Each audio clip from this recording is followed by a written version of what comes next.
Good morning everyone, कैसे हैं आप लोग। आई होप कि आप सब अच्छे होंगे। और आज बस ऐसे ही आप लोगों से बात करने का मन कर रहा था। आज मैं छत पे आई थी, मतलब अकेले ही मैं आई थी, क्योंकि आप सभी को जैसे पता होगा, पता नहीं आप लोगों के यहाँ हुई है या नहीं, हमारे यहाँ ना बारिश हुई है आज बहुत ज़्यादा। तो सुबह उस टाइम पे रूबी जब आई थी तो कपड़े डल नहीं पाए थे। आज रूबी बहुत जल्दी आ गई थी, क्योंकि आज ना मेरी दीदी आने वाली है। तो मैंने उसे जल्दी बुलाया था और सारा काम मैं निपटा के बस फिर अभी रूबी का फ़ोन आया कि भाभी बारिश हो ख़त्म हो गई है, धूप आ गई है, तो आप देख लेना, कपड़े मैं आके डाल दूंगी। मैंने कहा कोई नहीं, अब तुम आओगी शाम को तो तब तक मैं कपड़े डाल आती हूँ, क्योंकि होता है ना कि अभी धूप है तो अच्छे से कपड़ों को धूप लग जाएगी, सूख जाएंगे। और एक चीज़ आज मेरे साथ बहुत अच्छी हुई है जो मैं आप लोगों के साथ शेयर करना चाहती हूँ। कि मैं कपड़े डालने आई तो मुझे उसमें एक चीज़ बहुत अच्छी लगी। मैं ऐसे बैठ जाती हूँ धूप से, कि आज मुझे ना मी टाइम मिल गया। मतलब एक होता है ना मी टाइम। क्यांश नीचे है अपने पापा और दादी के पास, मैं यहाँ ऊपर अकेले, मतलब शायद आधा घंटा हो गया होगा मुझे बैठे, मतलब यहाँ काम करते हुए, और मैं अपने आप से ही बातें कर रही थी। मतलब आप लोग भी शायद सोच रहे होंगे कि अपने आप से बातें, होता है यार, कभी कभी मन करता है कि किसी से भी बात ना करो, सिर्फ अपने आप से बातें करो, खुद से ही सवाल करो और खुद को ही जवाब दो। तो ये वाला टाइम हमेशा नहीं मिल पाता है मुझे। क्यांश के होने के बाद ये टाइम शायद मुझे कभी नहीं मिल पाया है कि मैं अकेले बैठूं और अपने आप से बातें करूं, क्योंकि मैं हमेशा होता है कि कपड़े डालने या कुछ भी, रूबी के साथ आई, फटाफट काम किया और चली गई। आज क्यांश बहुत आराम से पापा के साथ टाइम स्पेंड कर रहा है, तो मैंने कहा चलो मैं अपनी बातें आप लोगों तक पहुंचाऊं, अपना दिल कुछ थोड़ा सा हल्का कर लूं। तो मैं ये बोल रही थी कि मी टाइम मुझे नहीं मिल पाया है कभी क्यांश के बाद। एक माँ बनने के बाद, शायद उससे पहले था, आप लोगों को शायद नहीं पता है, मैं आज बता देती हूँ। क्यांश के होने से पहले मैं बहुत ज़्यादा सोती थी दिन में। मतलब मेरी शादी हुई थी और जब तक क्यांश हुआ है तब तक मैं दिन में सोती ही सोती थी। और अब क्यांश हो गया है पौने 2 साल का, अब का सेकंड बर्थडे आने वाला है उसका। लेकिन अब मुझे याद नहीं है कि मैं ठीक से दिन में कब सोई हूँ। उस दिन मैंने आप लोगों को बताया था जब मैं दिन में सोई थी, शायद 2 साल में मैं 10 बार 15 बार सोई होंगी दिन में। अब नहीं सो पाती हूँ क्योंकि टाइम ही नहीं मिलता है, और फिर यही लगता है कि हाँ चलो बच्चे के साथ है, जो भी चीज़ें हैं अब बच्चे को ही टाइम देना है, जब तक बच्चा सो रहा है तब तक बाकी के काम निपटा लेते हैं। तो बस यही हो जाता है। बस आज ये था कि हाँ अपने मन की बातें मैं कर रही थी, मैं सोच रही थी कि मैं पहले कैसी थी एंड अब मैं कैसी हो गई हूँ। क्योंकि एक माँ बनने के बाद ना लाइफ पूरी तरह से चेंज हो जाती है। मैं किसी को भी ये नहीं कह रही कि कौन हाउस वाइफ है, कौन वर्किंग है, नॉन वर्किंग है, लेकिन जब एक औरत माँ बन जाती है तो उसकी पूरी लाइफ चेंज हो जाती है, चाहे आप हाउस वाइफ हो।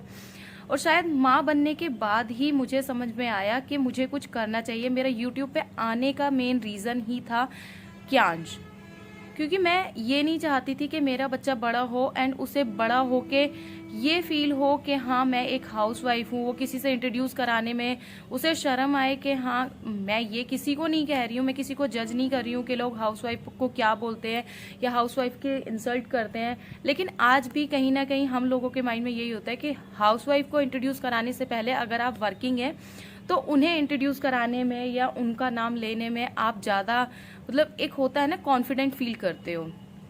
तो जब मैं यूट्यूब पर नहीं थी, या मैं कुछ शादी से पहले मैं जॉब करती थी, लेकिन शादी के बाद मैंने जॉब छोड़ दी थी। उसके बाद जब क्यांश मेरी लाइफ में आया, देखो ऑन स्टेज आकर एक चीज़ बोलना कि हाँ हाउस वाइफ की इज्जत करना एंड ऑल द डायलॉग्स, कुछ भी कोई भी बोल सकता है।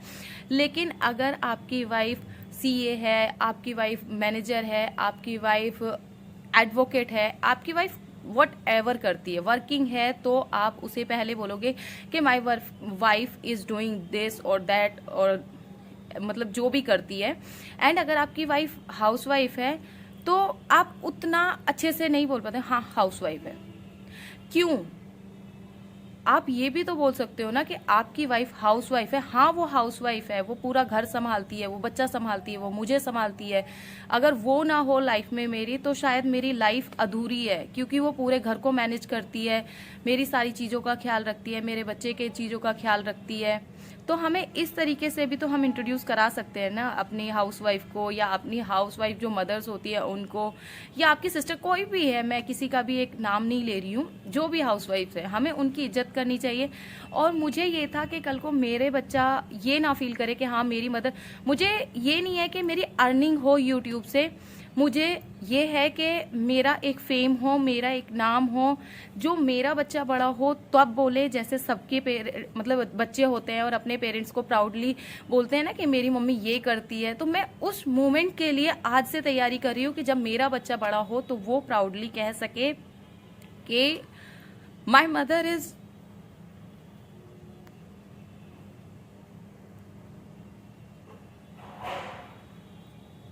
Doing something. और शायद अगर क्यांश मेरी लाइफ में नहीं होता तो ये सब चीज़ें करने का मेरा कभी मन भी नहीं होता। आज क्यांश की वजह से ही मेरे अंदर हिम्मत आई है कि मैं कुछ करूं अपने बच्चे के लिए। ये आज मैं अपना बेस बना रही हूँ, मैं अपनी चीज़ों को स्ट्रॉन्ग कर रही हूँ। शायद मुझे कैमरे के आगे बोलना नहीं आता, या शायद मैं उतना अच्छा नहीं बोल पाती हूँ, लेकिन एक ये है कि हाँ मैं ये सारी चीज़ें, एक मेरी एक कहते हैं ना यादें भी, वो भी इकट्ठी हो रही है कि हाँ मैं अपने बच्चे के साथ जब वो छोटा था तो मैं ऐसे करती थी, ये सारी चीज़ें करती थी। वो आज एक टाइम है जो टाइम कभी एक सा नहीं रहता है।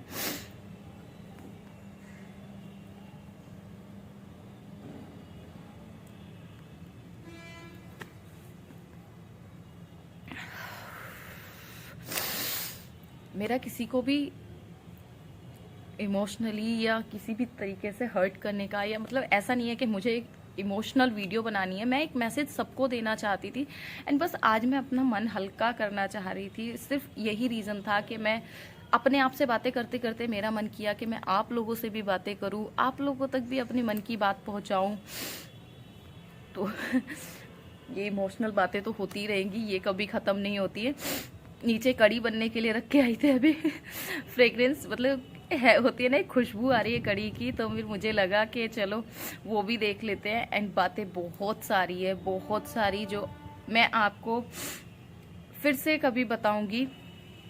क्यांश भी अब काफ़ी टाइम से मम्मा का वेट कर रहा होगा। होता है ना एक मदर को तो थोड़ी देर के बाद ही लगने लग जाता है कि यार बच्चा पता नहीं याद कर रहा होगा, नहीं कर रहा होगा। जैसे मैं आपको रात का ही किस्सा सुनाती हूँ। क्यांश रात को बहुत ज़्यादा परेशान हो रहा था, आई डोंट नो वाई। वो मतलब वो रोए जा रहा था, रोए जा रहा था, चीख रहा था। वो मेरे हाथ भी नहीं आ रहा था, इनके भी नहीं, कोई भी टच कर रहा था हम दोनों में से, मम्मा नो, पापा नो, स्टॉप स्टॉप। मतलब हम दोनों ऐसे सरप्राइज्ड हो गए थे। ये इन्होंने मुझसे पूछा, मैं इनसे पूछ रही थी कि इसे हुआ क्या है, अचानक से सोते सोते बच्चा इतना डर गया है।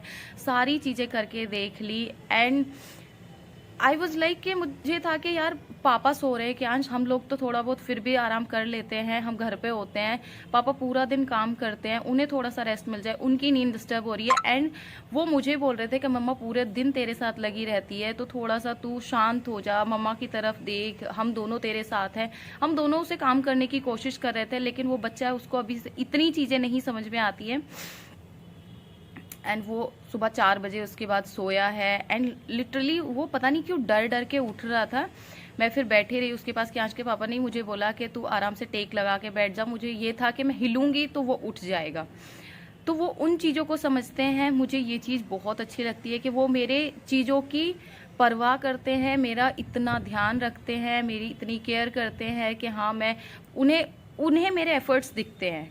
बस मेरे लिए यही सबसे अच्छा है कि मेरे हस्बैंड को मेरे एफर्ट्स दिखते हैं कि मैं क्या कर रही हूँ, क्या नहीं कर रही हूँ। एंड हम दोनों एक दूसरे की केयर करते हैं। बस यही मुझे लाइफ टाइम चाहिए कि हम अपने बच्चे का ध्यान रखें, हम दोनों एक दूसरे का ध्यान रखें। बाकी लाइफ में जो भी चीज़ें हैं, फैमिली है, सब कुछ है, हमें सबको एक साथ लेकर चलना है। जैसे भी होगा, कभी सुख होते कभी दुख होते हैं, तो हमें हमेशा साथ में रहना है। एंड अब हम चलते हैं। देखो नीचे से क्यांश की आवाज़ आ रही है,